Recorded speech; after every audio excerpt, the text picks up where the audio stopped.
come to play. He's the biggest of them all. Step back, 4-3. Phoenix forced a turnover at halfway. Oh, yes, sir. Clock at 10. Adams the off balance. Oh my goodness. 2 on the clock.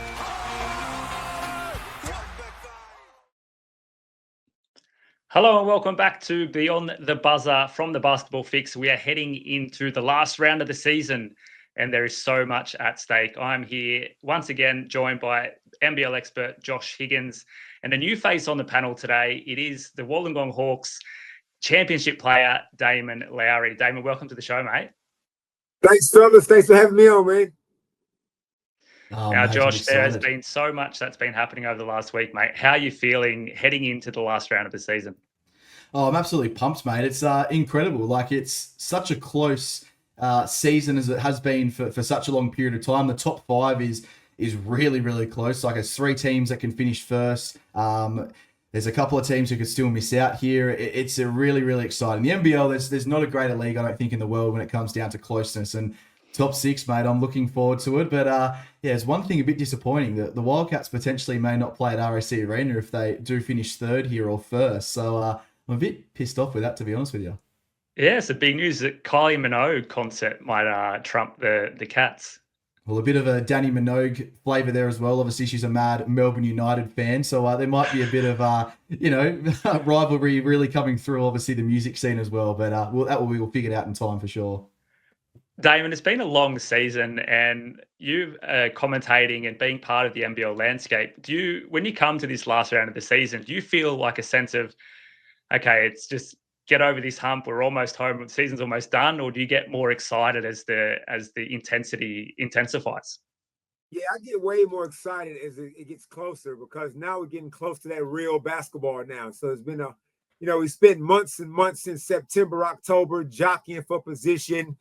So many different subplots and storylines and dramas, man. It's just guaranteed to happen every single season. I always say, man, the NBL is like the greatest reality TV show because you have to tune in, man. Every week, something's always going down. So now that we are at the end, it's time for all the guys, all the teams that wasn't good enough, the 4 other teams that just back to the drawing board, do what you got to do, but get out of the way because now it's time to start balling for real. That's it, mate. And one of the biggest storylines, I think, out of last weekend is Adelaide's loss to Brisbane. Now, Josh, I want to ask you first, mate, are Adelaide on the rocks here? Are they potentially going to get kicked out of the 6 if they lose against your Perth Wildcats this weekend and Tassie maybe jag a win? Adelaide possibly out here? Oh, mate, it just always seems to amaze you. I remember the sort of quotes a couple of years ago, expect the unexpected, I guess, was the NBL motto a few years ago. And like, we're continuing on that right now. It's just incredible. Like, that game in particular, mate, was just an absolute hellfire. It was a weird game for a number of reasons. The Brisbane Bullets had a clear game plan. That was to stop the Adelaide 36ers in transition. You saw them really slow the Adelaide 36ers down. They went to the paint. They had 50 points in the paint in that particular game, the Adelaide 36ers I speak of here, and it was a really slow game. Now, it came down to that last minute where Dejan Vasiljevic probably took a low percentage shot in most people's opinions in that last minute, missed the shot where they probably could have gone down low to Montrezl Harrell, which was working for them, and send that game potentially into overtime. But I want to more look at it from a Brisbane perspective and what a win it was. Like, it was a huge character win. They had DPs galore, so many players out with concussion syndromes and soft tissue injuries as well. Casey Prather obviously once again stepped up with this incredible form that he's been in. And there was the role players as well, guys like Toby Smith-Milner, Isaac White, who had a really big impact. Like, Toby Smith-Milner, 14 points and 10 rebounds was just incredible for the Brisbane Bullets. But one thing that surprised me, and I'm looking forward to getting Damon's sort of analysis on this as well, was the rebound count. Brisbane won the rebound count without Tyrell Harrison, without Josh Bannon, and obviously Toby Smith-Milner as the starting center. If you were to say that to me before that game, when the LA 36ers have got Montrezl Harrell, Isaac Humphries, I would have laughed at you most times. But, it was just an incredible game from the Brisbane Bullets. And I think one thing that I'm really happy for from a Brisbane Bullets standpoint is I think it does obviously justified Justin Schuler's job in the NBL. I think at times he's been unfairly criticised. They've had some injuries, I understand that, but he's obviously got the job done at certain points throughout the season. So a massive win for the Brisbane Bullets, but a disappointing loss for Adelaide 36ers. Damon, how do you see this game, like from a Brisbane standpoint? Is this something that they can then build on for the future, or are they still this kind of middle team that need an extra superstar or something different to get them up into the top six? That was a fantastic win by Brisbane, and I feel like Brisbane can be a legitimate playoff contending team because they have the right kind of guys. Now, we obviously didn't see their best team, but I've seen their best team. I've seen them play with 3 imports, with James Bateman being that 3rd import. I've seen them play with Tyrell Harrison, who, in my opinion, is the best big in the league. And on their bench, Torrey Smith-Milner, who he couldn't stick around the league. A lot of teams, he's been on a few teams, but he's kind of found his perfect fit. Isaac White, another character, another player who's been with Tasmania, the Illawarra Hawks, but yet he's in a spot where he gets opportunity. You know what you're going to get from him. Ding Adele, we've seen glimpses of him if he can stay healthy. Obviously, Mitch Norton is the lead point guard, the defensive guy. They've got enough pieces. Now, Rocco didn't have a great season, but I could see them maybe next year getting another next star. And they're legit. And the best thing about them is they play like a team. They are a team, have their values. They don't have any wild childs, any characters, any bad kind of guys that you can't trust. So, yes, Justin Schuler's a new coach. This is only his 2nd season. And if teams or people talking about getting rid of Justin Schuler, well, who are you going to get, man? Like, at some point, you got to let a coach grow into the league. Everybody's just not going to hit the ground running and be Dean Vickerman.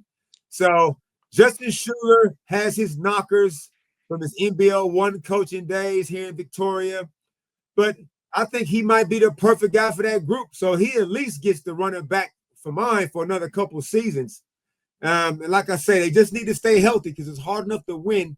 They had one of the worst runs of injuries we've ever seen, but did they lay down? They didn't lay down, man. This team got heart. Casey Prather and Kendric Cook did a hell of a lot of heavy lifting, and you can see it starting to take its toll. But even in that game against Adelaide, they just made big shot after big shot. And I just believe in the basketball guys, man. I just believe if you do the right thing, you're going to be way luckier than not. Now, Damon, on the other side of the ledger, you got Mike Wells and the Adelaide 36ers that their bench unit, I've been on it all season long, have been underused and undervalued. They're not getting the production from the bench unit, but they have these stars in Montrezl Harrell and Kendric Davis and as kind of Josh alluded to a little bit with DJ. What is it with this Adelaide team where they just so inconsistent in their effort and in their delivery of play on the court? How much time we got? Because the 36ers, man, are a classic example of why you cannot be seduced by talent. Pieces don't fit. Characters don't fit. I don't care if they dump a whole damn jug of water on each other's heads, man. I'm not falling for all that kind of stuff. I'm looking at a 25-year-old, extremely talented point guard in Kendric Davis, who just happens to be one of the most heavy ball usage guys, Russell Westbrook. That's what I'm talking about. Yes, he's leading the league in assists because he's got the ball at the end of his shot clock. That's why. They don't run anything. It's just Kendric, figure it out. And the dude is that talented. It's easy for him. He's a perfect modern day guard that we see come out of AAU. The way a lot of college ball is being played now in the NBA. Spread the floor, get a ball to your best guy. He makes the decision. You guys all spot up and good luck. That's what Kendric Davis is great at. Kendric Davis is an immature guard when it comes to knowing the game. I'm talking about the intricacies of the game, how to methodically dissect the game. He can't do that. He hasn't been around long enough to understand how to do it. And his era don't value that. So you put him with a DJ Vasiljevic, who is a wild cowboy. Yep, extremely talented. Yep, can shoot the piss out of the ball, but is erratic. Never know what you're going to get. Average defensive player. That's all right. The league ain't full of great defenders, but a guy that probably feels like, this is my team. Go back to when he first came into Adelaide 36ers halfway through the season. Didn't have a game. Thought he was above being a two-way player in the NBA. Comes to Adelaide, and they were a mess with C.J. Bruton. C.J. gets the sack. In comes Nennis. Nennis tried to kind of harness what was left of a carcass and actually made him look like a real basketball team. Yeah. Now DJ is getting in press conferences saying, yeah, well, Nennis should get the coaching job. Nennis should do that. Hey, man, you ain't the GM. You ain't LeBron. You lucky you got a job. But this is DJ. This is DJ, though. He talks how he feels. Whatever. So Nennis then gets the boot. And before that, you remember when Mitch McCarron was there, and it was drama all throughout the team. This it's just a mess, right? In comes, put Montrezl Harrell into this group. Again, another talented guy at the end of his NBA career, but probably thinks in his mind he's still an NBA player. Shows up as an injury replacement to Jarrell Martin, who just never could get in shape. Trez comes in, happy to be playing basketball again, provides them with a shot in the arm from an enthusiastic, passionate point of view. None of us can argue that. That's how he's played since he's been in college. All right. Put him in that mix. We got some volatility now. Then you add Isaac Humphries. Isaac Humphries is a moody basketball player.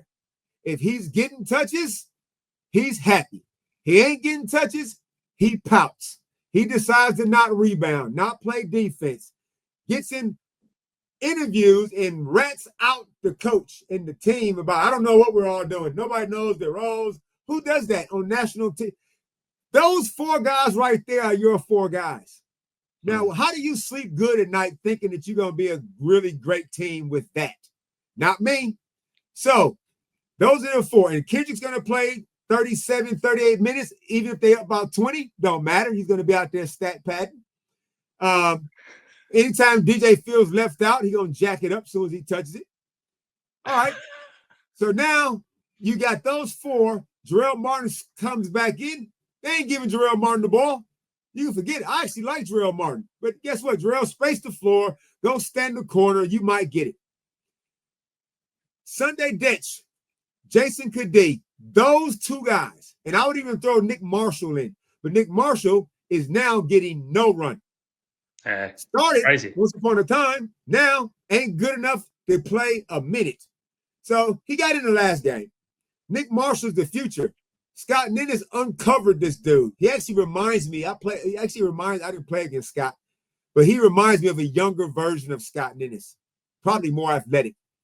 Sunday Detch was hurt. There goes any kind of guy that cared about defense. Lat man just goes with the flow. If it's good over here, Lat's cool with it. Lat's got some talent, but he is raw. And this team right now, who are gonna finish sixth, they are a losing team. On that day, they can give you a beautiful quarter of basketball because they got that much talent. But over the course of a series, over a course of a long season, don't see it. I wouldn't be betting on them. Josh, a lot of stuff to unpack there. Mate, it's actually great to have someone else on the podcast who is in line with what I've been saying for this whole season. Like, the Adelaide 36ers are the most dysfunctional franchise in NBL history, and it's not even close.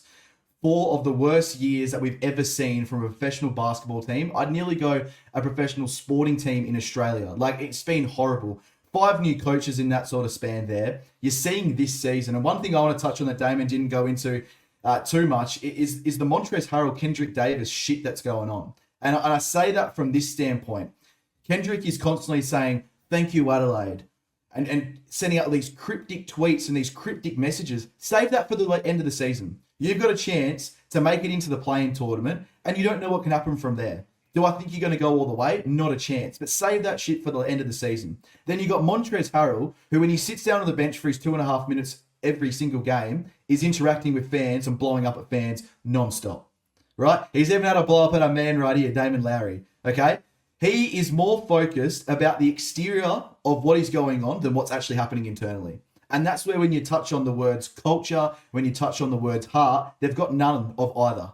And it's so clear from the outside looking in that this team is heading for one spot and one spot only, right? A full reset coming into NBL 26, and they could be a team that once again loses all these young players and this young talent. The Nick Marshalls, like Damon's speaking about, even the Keanu Rasmussens, who, when they get their opportunity, are relatively solid NBL players that are still trying to find their feet. So, like, you're bang on there, Damon. Everything you've said, you're preaching to the choir right here, mate. I've been a massive constructive criticism on the Adelaide 36ers for a number of reasons, and I just think it's such a disappointment because they've got so much talent, but no one is leading the ship at all there. I mean, Josh is a closet 36ers supporter. Maybe doesn't shine through exactly in the... Now, boys, a team that does have their shit together, it's the Perth Wildcats, and they took 2 wins last round after a dismal performance against the Cairns Taipans the week before, getting busted up. But they come back 2-0 against teams that were fighting for similar positions, Southeast Melbourne and Sydney. 2 fantastic wins. And now they're in a prime spot to really solidify their spot at the top of this NBL standings heading into the last round. Josh, where is the Perth Wildcats' strength heading into the playoffs? Oh, it's a tough one because I think they've got a couple, but there's obviously some major flaws. Like, I'll touch on the major flaw right now. It's definitely defense. Like, defense is the thing that will cost this team a championship when it's all said and done, because you can't rely on them to consistently put a 40-minute game together defensively in a 3 or 5 game series. I just don't think you can. But where this team will have success is their depth. And I think the way they play in transition. We saw in that game against Southeast Melbourne Phoenix, when they played fast, they had a lot of success. And you've seen this resurgence, I guess, over the past 3 games with Keanu Pinder.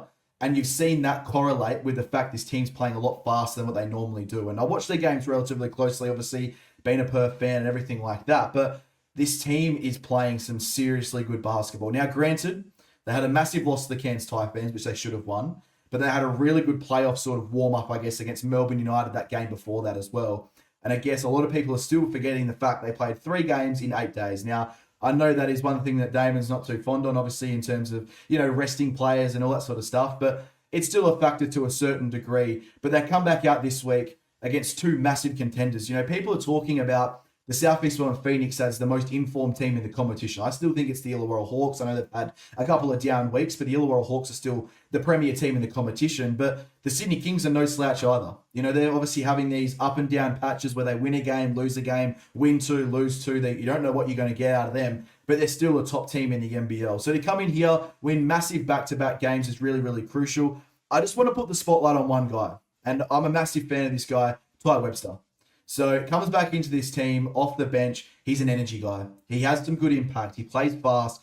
His ability to turn this team's defense into offense relatively quickly, it's understated, I think. And he's been missed. Now, the first game against Southeast Melbourne Phoenix, he had the 8 points, the 4 assists, and the 1 steal. And then against the Sydney Kings, he had 12 points, 2 rebounds, and 3 assists. Right, so he didn't have many minutes either. I think it was 11 minutes in the first game, 12 minutes in the second game. Impact player. He is what the Wildcats do need coming off the bench. He gets everyone else going. He knows when to find his shot. He's been a relatively good 3-point shooter this season.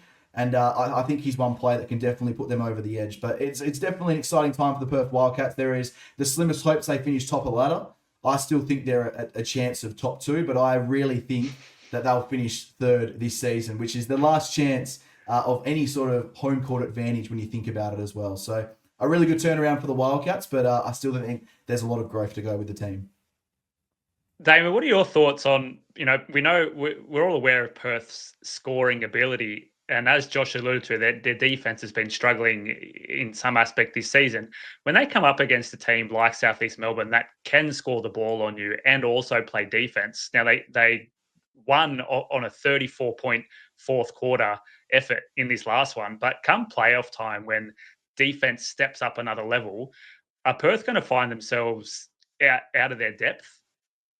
Yep. Perth Wildcats First of all, offensively, they have a hierarchy. They have a scoring hierarchy. It's Bryce.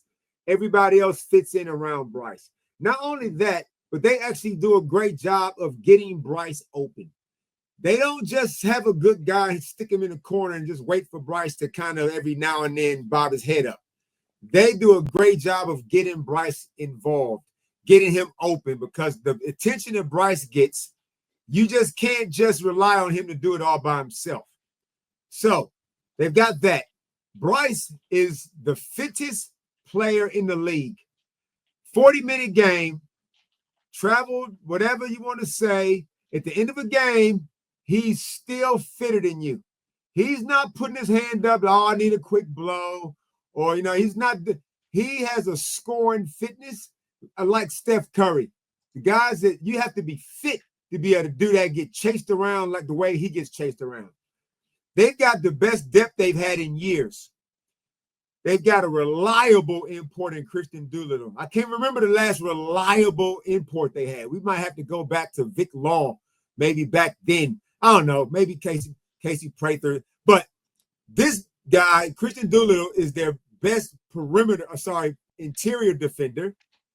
Then you got Dylan Windler, who's another scorer who has pride in defense. You got a crazy, freakish athlete who does not know how to play less than fifth gear in Keanu Pender. Then you got the young guy like David Aquera, who got anywhere from 6 to 10 minutes of 6'11", high energy, 6'11", depth, right? You add Ty Webster back into this mix, and Ty is a confident guy. You think, where does he get all this confidence from? Is he one of those irrational confidence guys?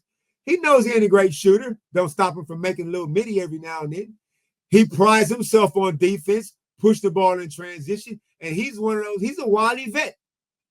You got Ben Henschel, who didn't even play last year, barely played.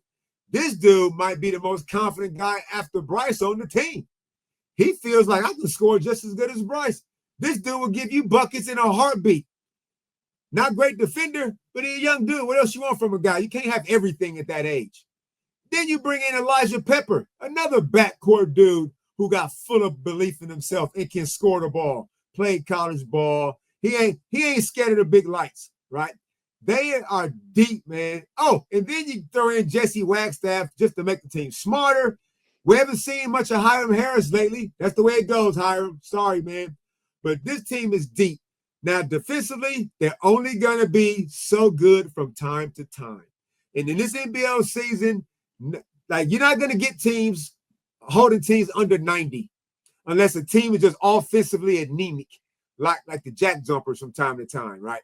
So what you need is you got to be able to play defense in 5-minute patches from time to time. And I thought they should have lost to Southeast Melbourne Phoenix, but the Phoenix can go nuts too from time to time. They're a whole different kind of issue. They can give you a 20. They can blow a big lead just as easy as they got the big lead. So I trust Perth up to a certain point. They was top 4 last year. They'll be top 4 again this year, and they'll be coming in this season with way more firepower. I think you're bang on, mate. And you spoke about one guy there as well, and I want to give him a shout out, obviously, Mr. 500, Jesse Wagstaff as well. That was an incredible achievement, only the 14th player in NBL history to hit that feat. And yeah, obviously he is what it is to be a Perth Wildcat. We had Felix on the show about a fortnight ago now, and he said the exact same thing. Everyone says the same thing about this guy. And you spoke about how these guys are playing for Bryce and are figuring out how to get him open. That starts right with Jesse Wagstaff. Those two guys are some of the savviest vets in the competition when it comes to playing with one another. And, they're going to be a massive contributors for the Perth Wildcats going to the end of the season. So, yeah, massive shout out to Mr. 500, Jesse Wagstaff. A fantastic achievement. Now, boys, we'll take a quick break, and then Josh is going to come back and give us his 4 questions for Guess Who.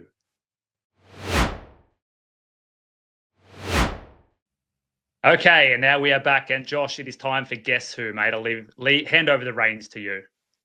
Alrighty, Damon. So we've got a bit of a Guess Who segment here. So I'm going to hand you a couple of little hints, I guess you could say, and we'll see how good your NBL knowledge is as well. Now, I've gone a little bit harder because I went a little bit easy on Felix, and I'm sorry about that, but I gave Felix a relatively easy one. But let's see how we go here. So I play for a team that is in the bottom 4.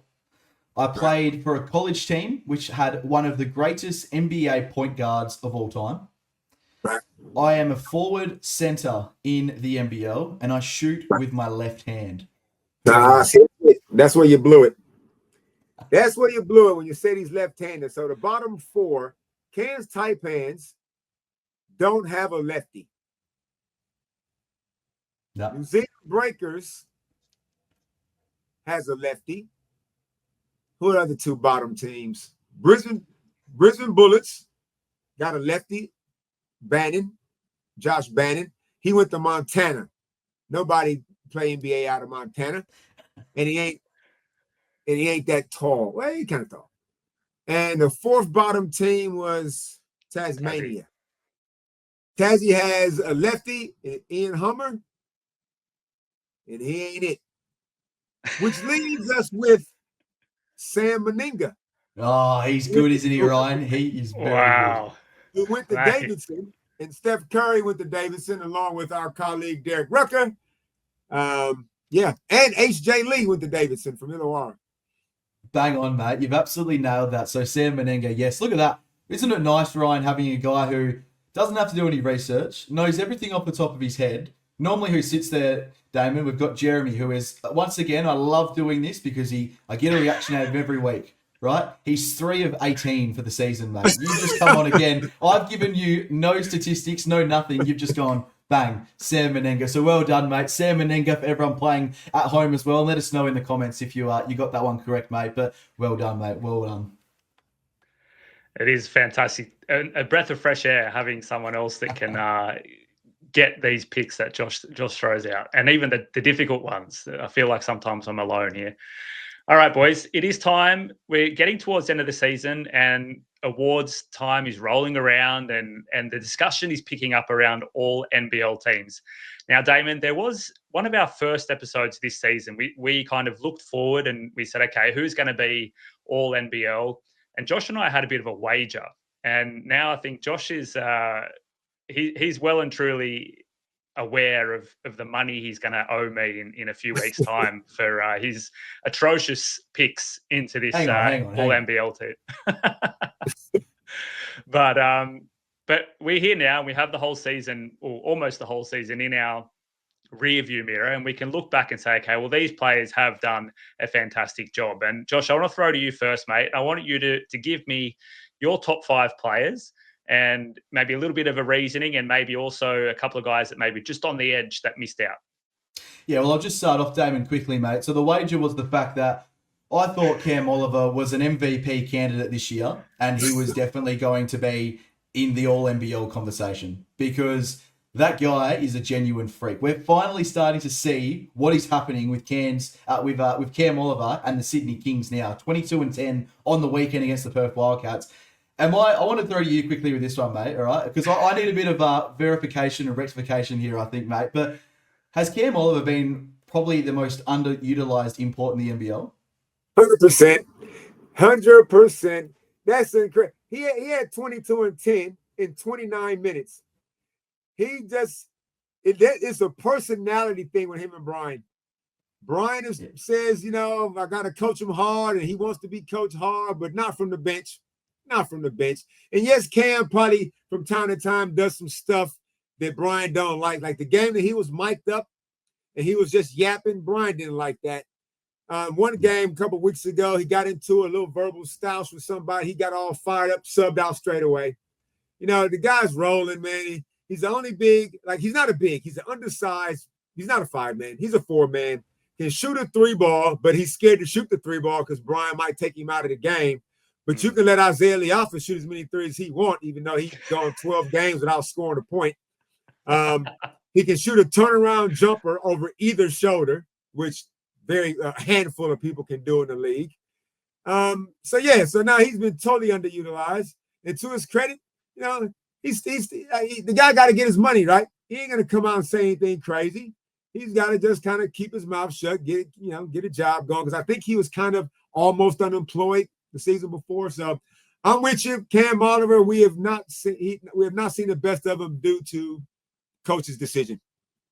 Well, Ryan, I think that scraps our wager there, mate. I've got Damon's approval on that one there. So we'll let that one go at the end of the season. But yeah, you're bang on, mate. I've been so disappointed about it. I think he's such an underutilised and just been wasted away in the Sydney Kings roster. But let's get back. I've just sidetracked the whole conversation here, mate. All-NBL team. So I think the top two are relatively on everyone else's list. And I think most of these guys are as well to a certain degree. But I've gone at the point guard and shooting guard position with Kendric Davis and Bryce Cotton. So both averaging over 25 points per game, both, averaging between that. Bryce is averaging 4.5 assists. Kendrick's averaging the 8 assists. They've both been, solid players. I know Kendrick's stats are inflated due to, like you mentioned, they're obviously playing that 35 to 40 minutes per game essentially for the whole season. But he's still been a relatively good player for them. And I think he's led that team into, a decent spot. They should be a lot higher in a lot of people's opinions, but he's played some good basketball. Now, Bryce Cotton, I think, speaks for himself. 27.7 points per game, an historical season when we do look at it as well. It's his best season in the NBL. We're looking at one of the greatest players of all time have a career best season, 6 or 7 years into his NBL, nearly 9 years into his NBL career, I should say there as well. So I think those two speak for themselves, and they've been the MVP conversation the whole season, and they're definitely going to be in the All-NBL conversation as well. Now, the next three is where it gets a little bit more shiny for me. I've gone Trey Kell as the next player in. I think he's been the best player for the Illawarra Hawks this season, averaging 17.8 points per game, 4.1 assists, and 4.2 rebounds per game. He does have his phases where he does fall out of, I think, confidence. And that's where it's going to be a bit, on the weekend, he only had the 10 points. I think he still, though, finds a way to get things done. He can play make at a high level. He gets everyone else involved. And he's a relatively solid defender because he's in a good system. So I think he is deserving of All-NBL conversation. Now, the next two, I think, are 100% locks as well. Casey Prather, 21.4 points per game, 6.3 rebounds, 2.3 assists. This guy has reasserted himself not only in professional basketball, but in the NBL as well. 4 or 5 years ago, this guy is in the MVP conversation, winning championships in Perth, playing alongside Bryce Cotton, and then went missing, obviously, due to a lot of injuries and everything like that. He's come back with vengeance this year. He's helped this Brisbane Bullets team. And when you're talking about earlier how this team could be a lot better, this guy is dragging them. There was a span there over a 10-game period. He's averaging 27 points per game and was just leading this team. And the last guy I've got here is Matt Hurt. 20 points, 7 rebounds, and 1.3 assists per game. I think this guy has gone under the radar to a certain degree. I've seen him floating in and out on the NBL top 3 MVP rankings for the season. He's having an incredible year. He's leading this team and has really sort of asserted them as a solid team in the NBL, and I'm loving everything about him. But obviously I've left guys off like Montrezl Harrell, Chris Goulding to a certain degree, Xavier Cook's having a good season as well, and even Jack White who's sort of faded away a little bit. But yeah, that's my All-NBL team. Kendric Davis, Bryce Cotton, Trey Kell, Casey Prather, and Matt Hurt. Damon, what are your first reactions on Josh's list there? Made some real good cases for all of those guys. There's no bad answers here in a conversation like this. I always get confused with the words subjective and objective. Which one is it is open to interpretation? Which one is that one? Is that objective or subjective? Subjective. No wrong answers, man. You know what I mean? Yeah. All good. All them dudes had great seasons. And Casey Prather could easily be the most improved as well because he was dragging one leg last season, even though Taron Armstrong will probably get it. But I feel like you can make a case for Casey easy. Matt Hurt, obviously, young dude, bucket. Defense, optional, but a bucket. Obviously, the 3 guards you spoke of all had great seasons statistically. So, look, I can't fault the man for his list. It's positionless, and as we know, captains and coaches do vote for these. So there's going to be some coaches or captains in their feelings is not going to want to give up the vote. So I don't like that system, but it makes for some good debate.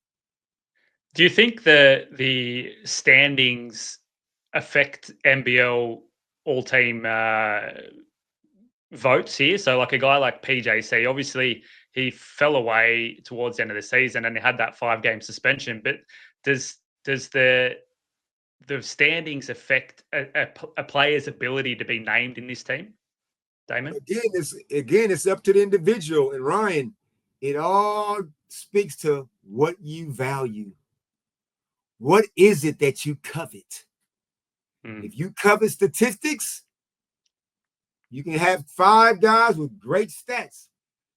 Me, I covet winning.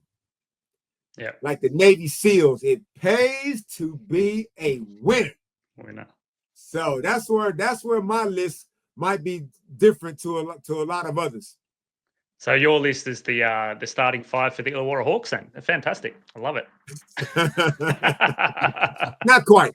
You still gotta win, and you gotta statistically really, really contribute to that.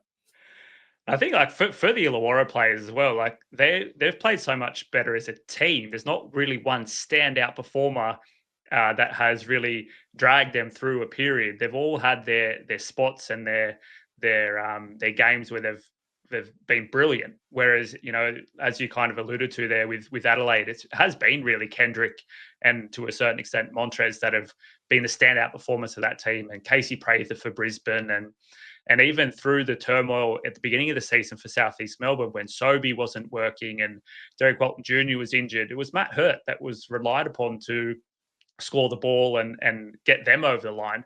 But Illawarra have just shared that duty around their team all season long, Josh.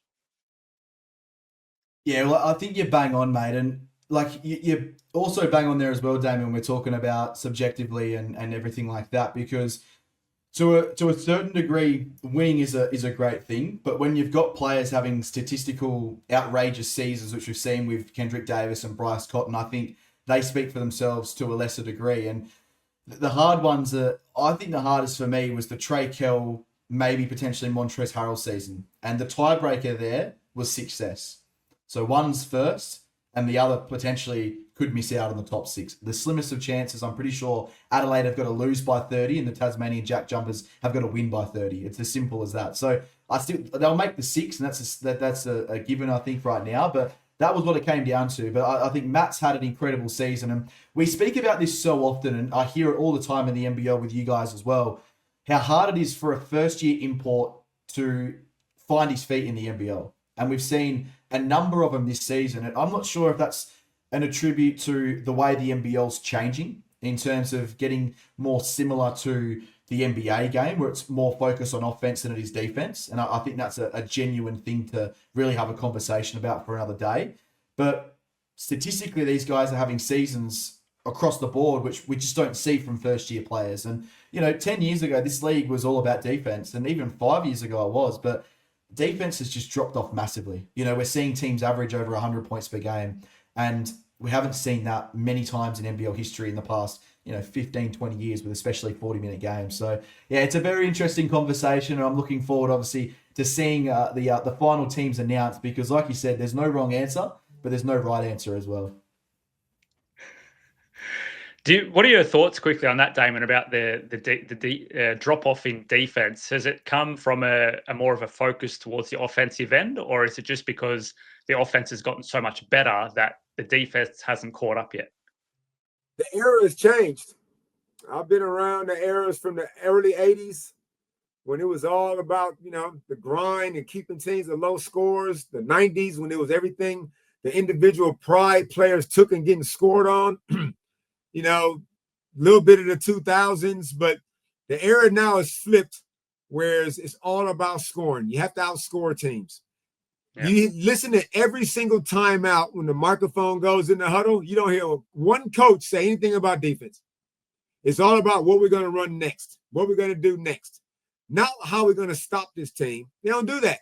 But this is the era, and I ain't going for it. I'm not buying it at all. I was born and raised on defense, and if your defense sucks, then that's a bad thing. Whereas now you see a player get scored on, he don't even react. He don't even phase. But if that same player shoots a shot and thinks he got fouled, watch him electrocute himself, complaining to the referee about how he got fouled. You watch him then. No concern about no defensive pride. Very, very few. That's why I like an old school Justin Tatum. Dean Vickerman still preaches some defense. Everybody else is lip service. You ain't really standing by it. You say it because you got to say it or you'll sound like you don't care. But I just go out there and watch your team. And I go, oh, I can tell. You giving up 100+ points in a 40-minute game. Come on, man. We didn't like if we gave up 100 points in a 48-minute game, it was hell to pay. So the values have shifted. It is what it is. That's this era. But I tell you, the best defensive team is gonna win the championship. That's it. Scoring wins games, but defense wins championships. Now, boys, we'll take a quick break. We'll come back and. What about my All-Star 5? Oh, sorry. Of course. Go right ahead. Oh.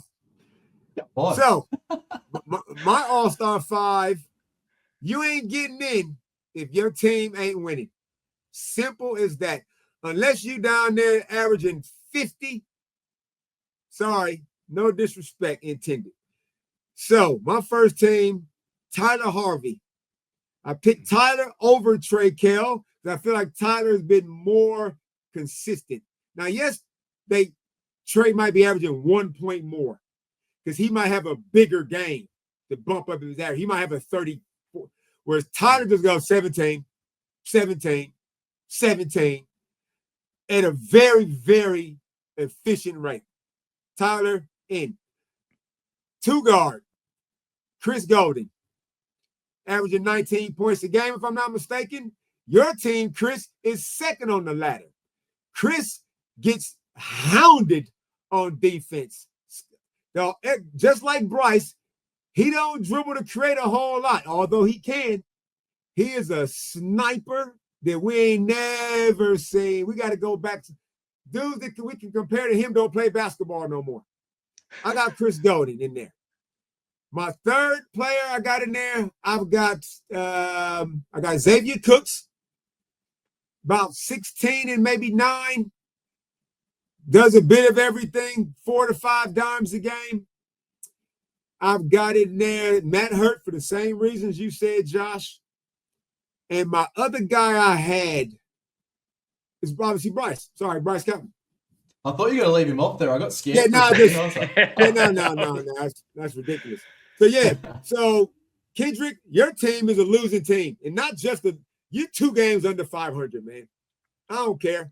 I don't care about them gaudy stats, man. I don't get gassed up on that shiny car because it looks good in the parking lot, man. I'm looking at that car that's going to get me from A to B to C to D to E all the way down the road, man. So now, second team, we'll talk about second team because you are in the playoffs. This is why the top 6 is interesting, exciting, but damn it, a team going to get in and can't even win 50% of their games. Don't like it. I would like to say 6 teams get in if all 6 are minimum 500. If not, guess what? 1 gets a bye, 2 plays 5, 3 plays 4. Tell your story walking. Love it. Damon, I've got a question. I want to push back a little bit on Xavier Cooks, and I did this to Josh as well in his top 10 or top 15 players of the season. Sydney have one of the worst records against top 6 teams this season. I think I counted, I think it was maybe after the Melbourne United game back in the beginning of January. They were like 1-6 or 1-8 or something against top 6 teams. If you go out and you're smashing these bottom teams and you're getting your stats up because of that and you're getting active, does that affect, like for me, it affects my relation into if I think that player is having a good season because they can't do it against good teams. How do you feel about that? We got 10 teams in the league and they all fluctuate. So, yep, Sydney lost to Illawarra 3 times, lost to United twice. Adelaide beat them at least once. What about all the wins that New Zealand had when they were 7-3, when they were 7-4, when they were 7-5, when they was top 6? What about all the teams that beat them? Do you count those? Now we look at New Zealand now and you think, bottom team. Well, they weren't always on the bottom. They weren't always down there. So I feel like that fluctuates, but I hear what you say. I take your point. But you can only play who's in front of you, man. It's a 10-team league. Exactly. Yep. And Josh, Chris Goulding in there, he was on the outside of your one, but I think Damon made a very good argument about his shooting. First of all, just the amount of shots that he's making and putting up, but also we spoke a little about early in the season about his role in the defensive end as well, and how much pressure he gets throughout the whole game on both ends of the floor. Yeah, well, he's bang on, mate. And I've got my list still here that I wrote all those weeks ago of the top 10 players in the league. And like I had him at 3 originally, just because of defensive rating and his offensive explosions and the way that they're winning basketball games and everything like that. But I pushed him back out to the number 6 spot because it was just in that injury-ravaged sort of period as well, where he wasn't able to defend himself essentially. But he's an incredible talent. Like, I got the privilege to watch him a couple of weeks ago against the Perth Wildcats, and he went 2 of 12 from deep that game. But he plays such good decoy offense as well, where that's unnoticed on the statistical side as well. You know, he makes his team offensively better. And we saw when the Perth Wildcats were honed in on Chris Goulding, that Jack White had the big game of 26 and 16. So he's such a great teammate. He's unselfish like all hell. And I think he's a great pick. And I wouldn't be surprised if he makes it in there. And like Damon said as well, going back to his point, you could pick 15 players in the NBL and squeeze them into 10 with the 2 teams, and I don't think anyone would really be mad about anything. You know, that's how good the league is. It's how close the league is. You know, we're probably still missing names off of the 10 players that we've sort of talked about that people might have in the conversation. You know, maybe a Will Magna gets thrown there because of his start of the season. I know he's been injured, but he had a good start to the season, everything like that. There is so much talent in the NBL. Christian Doolittle, another guy who could float in there, has had an incredible season as well. So I just love the NBL. It's just how this league is continuing to grow with top-end talent, and the bottom end is always coming up as well. It's incredible. So, no, I think it's bang on as well, and I don't think I can criticise too much of it at all. Okay, boys, let's take a quick break, come back, and we'll get into some questions to Damon to finish off the show.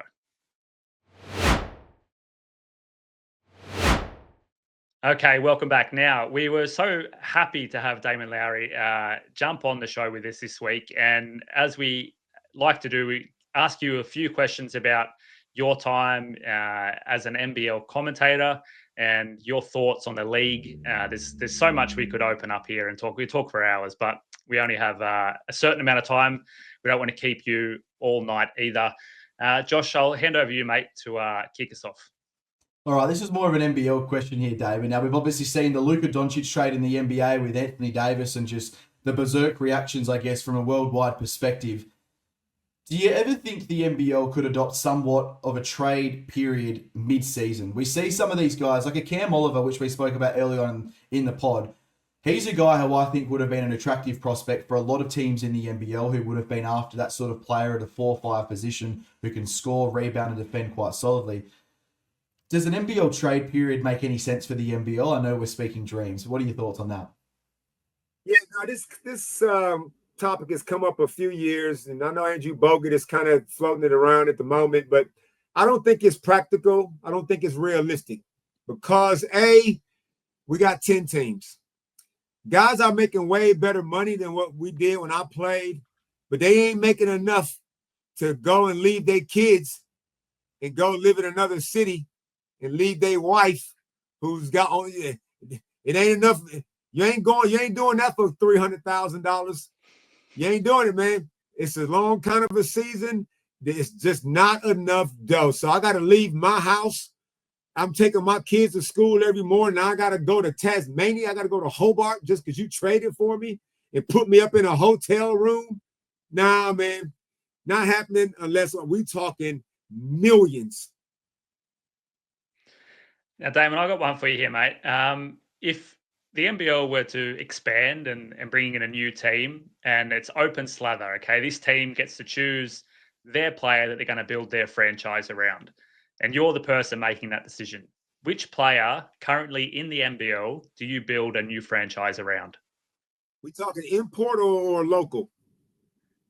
Go local. Well, if it's a local, I want a guy that can play multiple positions. I want a high character guy. First, a guy I ain't got to worry about the locker room with this dude on the team. A guy that everybody likes to play with. A guy that can make other people better. A guy that other players like to play with. You see NBA dudes, how many guys put their hand up and say, I want to play with LeBron? Not many. How many guys want to play with Nikola Jokic? Everybody. So a guy like that for me is Xavier Cooks. He's a guy that's high character. He is an MVP, champion. You can't find a guy in the league that got one bad word to say about Xavier Cooks. He's going to play with his heart. And what I like him lately, he's playing more minutes. He's playing 30-odd minutes in his last couple of games. I feel like I can build around Zay because Zay don't need the ball. He's not ball dominant. He can facilitate. He's that Draymond Green type offensive player as far as I know what open guy is. He can get a rebound, go coast to coast. He can initiate offense. There are no other Xavier Cookses in the league. So, local guy, I play with his dad. That's got nothing to do with it. But Zay, for mine, I can build around him. Go and get myself a stud 5. And when Zay was really effective, like he had a Tim Suarez, big. He had Jarrell Martin when Jarrell was in some shape. You know what I mean? He had Jordy Hunter. Xavier Cooks playing the 5 spot is one of the most egregious things this season. I can't stand it. But yeah, I'm building around a guy like that. Yeah, I love that. I think I was trying to figure out who I'd pick to go, and I think I don't know, like Sobe. don't get me started, but I went from a different standpoint. I went from a young guy's perspective. So I looked at a Taron Armstrong or a Benny Henschel, one of those guys, so we can continue to grow with the team as well. But there's two ways you go. You go with an established superstar, an MVP candidate, like you have with Xavier Cooks, or you go down the long-term path where you're picking one of these young stars. But no, definitely a bang-on selection there. But speaking of young guns here, Damon, we've obviously got the NBL Next Star program, which has been a tremendous success for the NBL and has really grown the worldwide population and eyes on the NBL. But let's go outside of that right now, because most of those guys potentially are going to be drafted or picked up in the NBA for this next season. Who outside of the NBL Next Star program do you think would be the first person picked up on an NBA roster next year? A local is not a Next Star. So, like a few names I've got here, I've got Benny Henschel, I've got Taron Armstrong, I've got Lachlan Aldrich. I think even a Sam Wardenberg could potentially get a bit of a crack. Who are some of those names there? Well, there's not many for a start. And one thing about this making this NBA, we're quick to say a guy's an NBA player.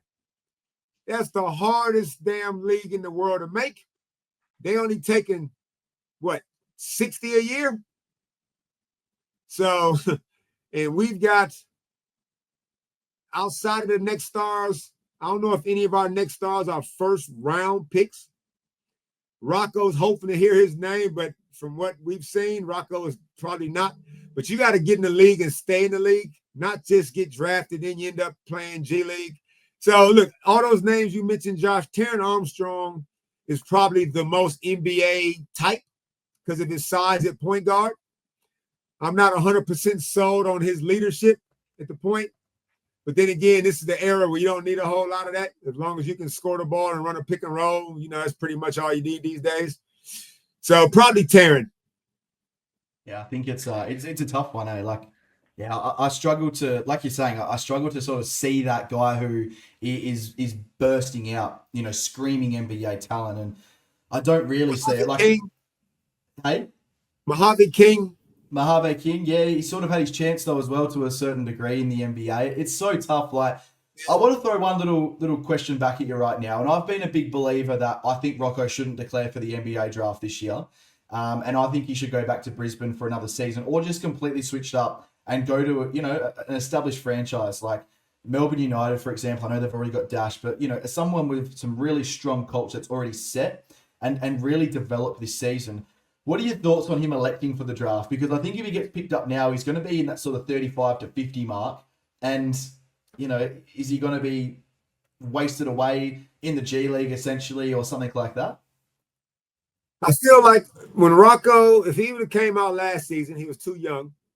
But if you got a chance to get a guaranteed 3-year contract that's worth about $12 million or something, you can't say no. Even if you're not ready, you can't say no.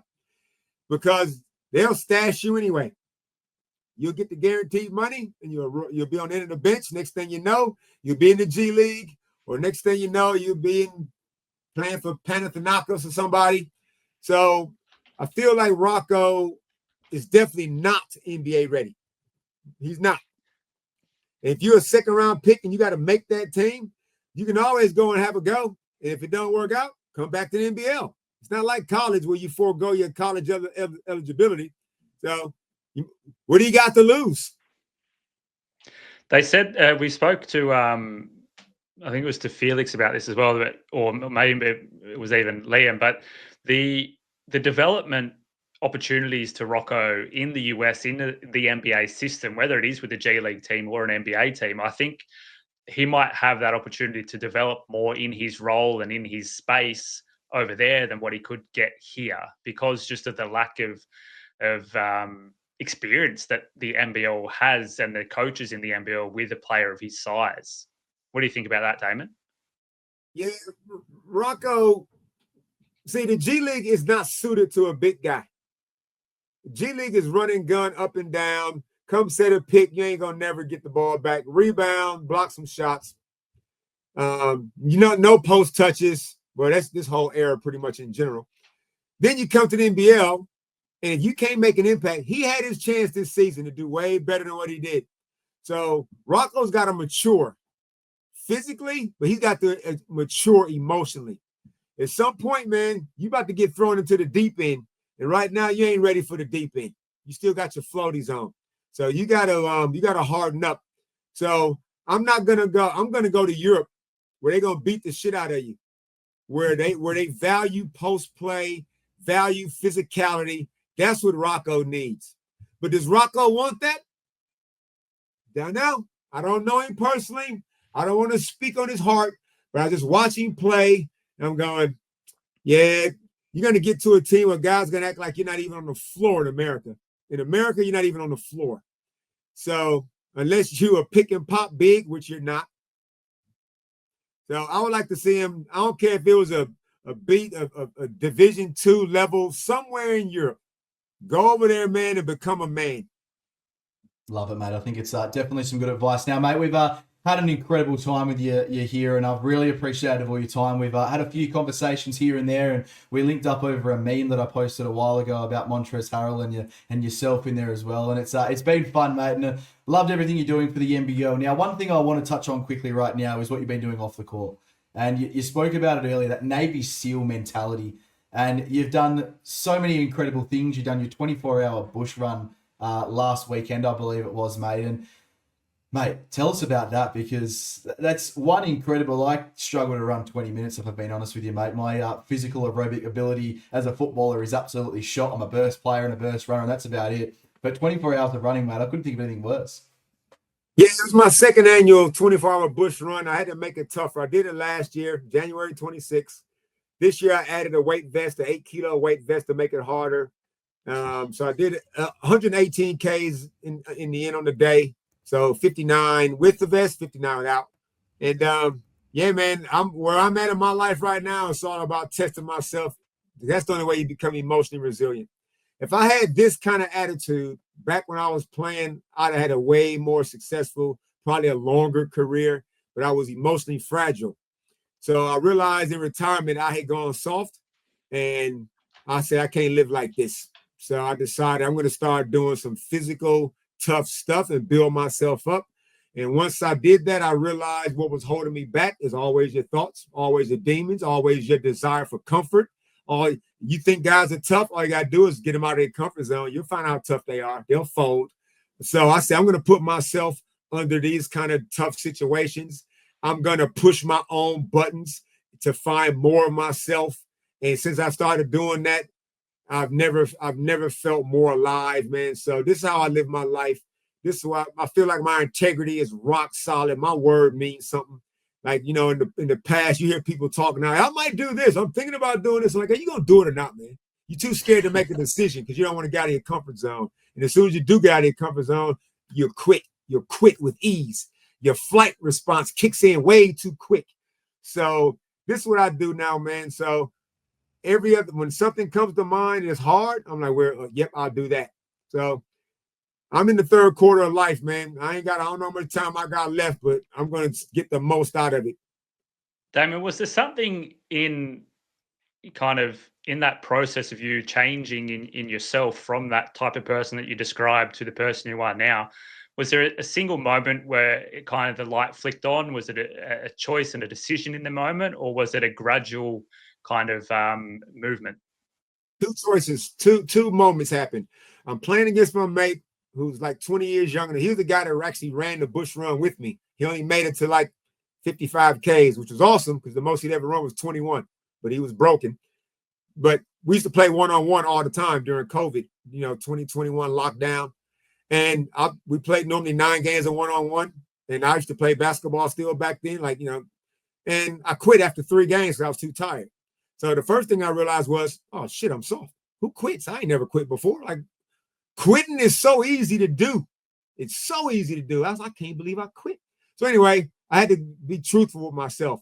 That's the first thing. A lot of people ain't truthful with themselves. They look themselves right in the eye and lie directly to themselves. And they think because of something they used to do still qualifies. It doesn't.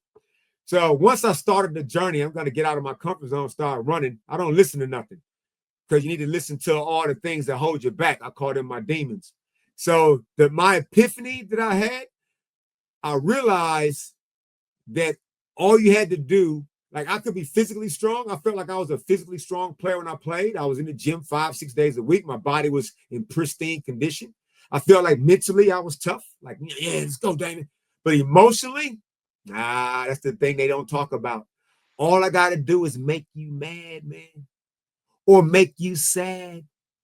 Get you happy, you'll do whatever I want you to do. Get you sad. I hate Damon. He made me. So I realized I traced back every scenario from my playing days. I was like, oh shit, I did that back then. Oh, I did that then. I did it. And then I worked out my pattern. I said, oh my God, I've been doing this my whole life. Had a whole basketball career, never had it pinpointed about how low my emotional resilience was. So once I realized that, now what is it that triggers your emotions? Physicality. That triggers stub your toe right now and watch how emotional you get. I actually stubbed my toe walking in here to open up the laptop. And when I did it, I went like this. I went, hey, damn, that hurt. Okay, anyway, where was I? You know what I mean? I have a whole new threshold and balance emotionally. Good luck upsetting me. Because you know what? I've upset myself at 2:00 in the morning doing so much wild shit that ain't nothing you can do. Ain't nothing you can do. So that was an epiphany for me. And every now and then it'll rear its ugly head. But because I respond to it with the quickness, I go, there you are. Let's go. Let's hit the trenches. Let's get back out there. So that's the formula, incredible. man. It's incredible, mate. It's the way of the Navy SEAL, which I see you're posting all the time on your Instagram as well and everything as well. But one thing that's just popped into my head, and I know I said last question, but it's just more of a bit of a thought here quickly. Now, you went over to Tokyo. Was it Tokyo or for the Olympics with the 3-on-3? Paris. Paris, that's right. I was about to say Tokyo was years ago, but you went over to Paris and coached the women's 3-on-3 competition as well. Now, one of your girls, Annalise Maley, has just signed for the LA Spark, mate. That is tremendous. A massive accomplishment as well. Now, she's just got a decorated career both on and off the court. She's going to be missed tremendously even in the NBL commentary team as well. Obviously, the work she's doing in the WNBL with the Perth Lynx. How proud of you of her are you, mate? Sponsor today. Extremely proud. 3x3, man, is a global game. It's new in Australia, but it's old, man, in Europe. It's old. I was talking to some Serbians, and they're the vampires at 3x3. They ancient vampires. They told me we've been playing 3x3 for 70 years. 7-0. Wow. So Honor League got exposure because in the Olympics, we beat USA, and USA's whole team with 3 of their girls was not just WNBA players, but starters and major players. So they got to see Honor League, what she could do. Now, it's not a guaranteed contract with LA. She got to make the roster, but she's got a chance. Like I said to her today, all you can ask for in life is a chance. So my fingers are crossed that we don't see her again, at least unless we tune into an LA Sparks game. It is fantastic to see the Aussies punching above their weight, as always. Now, Damon, once again, thank you very much for joining us on Beyond the Buzzer at the Basketball Fix today. It's been a fantastic journey talking about the last week of basketball, regular season, and also diving a little bit into your life. Would love to have you back on and maybe explore that avenue a little bit more and find out more about you as a person and those inspirational moments that you've had in your life. Thanks once again for joining us, mate. Thanks for thinking of me, fellas. This was fun. And Josh, mate, it's been a good season. One more week left to knuckle down, and then it is finals time. Listeners and viewers, you can always find us at the Basketball Fix podcast on Instagram or at the Basketball Fix on all the social media channels. Don't forget also to check out the fan-driven podcast, Tasmanian Takeover, the King's Table. I think a back recording this week, just into finals. SJ had a pretty rough time there, but he's back on board. Hawks Hangout, lots of stuff happening on the Basketball Fix. Don't forget to check out thebasketballfix.com for game previews and fan-written articles. Boys, thanks again for today, and listeners and viewers, we hope you've gotten your basketball fix. Which stars come to play? He's the biggest of them all. Step back, 4-3. Phoenix forced a turnover at halfway. Yes, sir. Clock at 10. Adams the off balance.